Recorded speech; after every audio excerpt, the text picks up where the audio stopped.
আসসালামু আলাইকুম, কেমন আছেন সবাই? আশা করি ভালো আছেন। আল্লাহর রহমতে আমিও ভালো আছি। আজকে বানাবো চিকেন মোমো, তাই জন্য আমি ময়দা নিয়ে নিতেছি।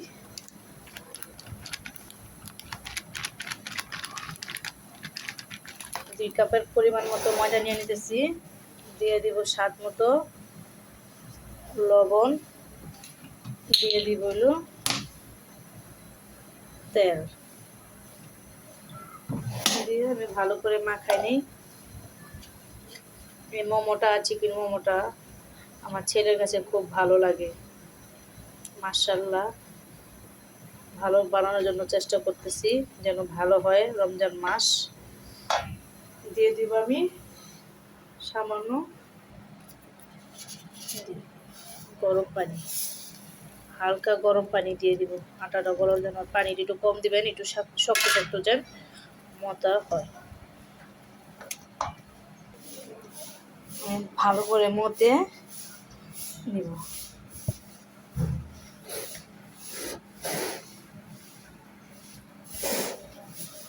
মতা হয়ে গেছে। এখন আমি 1 ঘন্টার জন্য ম্যারিনেট করে রাইখা দিব। 1 ঘন্টার জন্য 1 ঘন্টা ম্যারিনেট করা আটা হয়ে গেছে। এখন আমি এটা ভালো করে মতে দিব।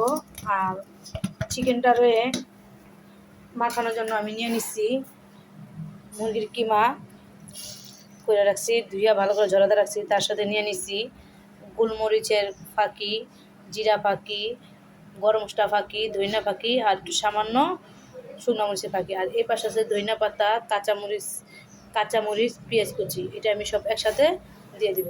দিয়ে দিব আমি সয়া সস। এই কিমার মধ্যে সয়া সসটা দিবেন 2 চামচের মতো সয়া সস দিবেন। আদা রসুন বাটা দিবেন 1 চামচ। এটা এখানে আমার 250 গ্রাম গোস আছে। দিয়ে দিবেন স্বাদ মতো লবণ। আর যে মশলাগুলো আছে সব একসাথে এটা দিয়ে দিবেন। দিয়ে দিবেন একটু সস, টমেটো সস দিয়ে দিবেন। এই যে পেঁয়াজ, কাঁচামরিচ, ধনিয়া পাতা কুচিগুলা, এটাকে ভালো করে মিক্স করে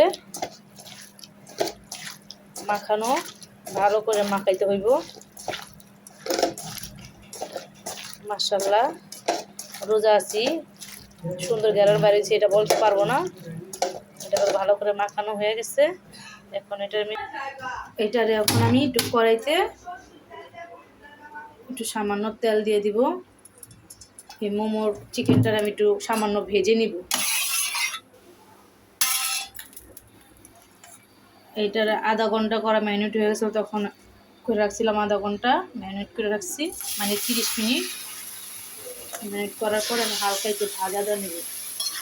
যেন যেটুকু পানি যদি থাকে পানিটা বাইরে হয়ে যাবে।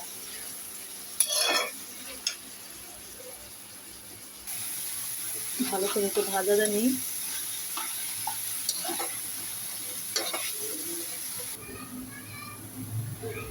পানি একটু হয়েছে চিকেনের থেকে, পানিগুলো একটু বাইরে হয়েছে। এটা পানিটা শুকায় গেলে আমার মোমোর চিকেনটা রান্না শেষ হয়ে যাবে। একটু পানি শুকাও। আমার চিকেনটা ভাজা ভাজা হয়ে গেছে, আমার রান্না হয়ে গেছে চিকেন ভাজাটা। এখন আমি মোমো বানানোর জন্য প্রস্তুতি নিব। এটা চুলায় বসে থাকবো।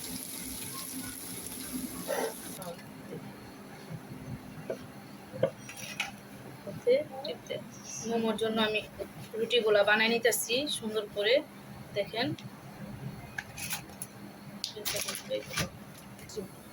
আমার রুটিগুলো হয়ে গেছে। এখন আমি মোমোটা বানাবো। আর হাতে একটু পানি দিয়ে দিবেন অবশ্যই, নাহলে সুন্দর হবে না।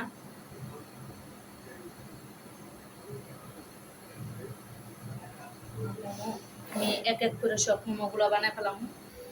আমার সবগুলো মোমো বানানো শেষ। আমি চেষ্টা করছি বানানোর জন্য, জানি না কতটা সুন্দর হয়েছে।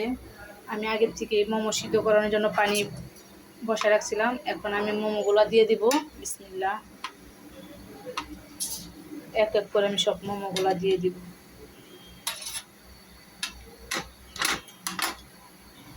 আমার সবগুলো মোমো দেওয়া শেষ। এখন ঢেকে দিব, ঢাকা দেওয়ার পাল্লা। দেখেন গাইস, আমার থেকে কিন্তু আমার বোনের সুন্দর করে বানাইতেছে মোমো। মাশাআল্লাহ, বড়টা সুন্দর হইতেছে বেশি। মাশাআল্লাহ, আমার মোমোগুলো আর 10 মিনিট লাগবে হইতে, সুন্দর মতো হোক।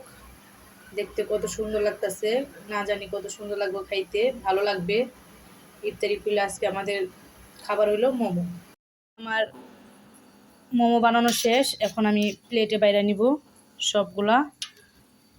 মাশাআল্লাহ, অনেক সুন্দর হয়েছে। আর আপনারা বাসায় অবশ্যই ট্রাই করবেন খাওয়ার জন্য, কারণ রমজান মাস ভাজা পোড়া কম খাওয়া হইলে এটি খাবেন বেশি করে। আর তার সাথে মোমো খাওয়ার জন্য আমার ছেলে বানাইছে শুকনো মরিচ দিয়ে সসটা। এই সসটা আমার ছেলে অনেক সুন্দর করে বানায়। আর মাশাআল্লাহ, চিলি সস না, চিলি সস। আর হাসি হইল টমেটো সস। আজকে আমাদের এগুলা ইফতারি। এটা পাউরুটি, আজকে হইলো মোমো, আর হলো ওগুলা। আজকে বেশি কিছু না, আজকে এগুলোই। আর দেখতে পাচ্ছেন কত সুন্দর হয়েছে, ওঠাই অনেক গরম। মাশাআল্লাহ, অনেক সুন্দর হয়েছে। রাখি, আল্লাহ হাফেজ।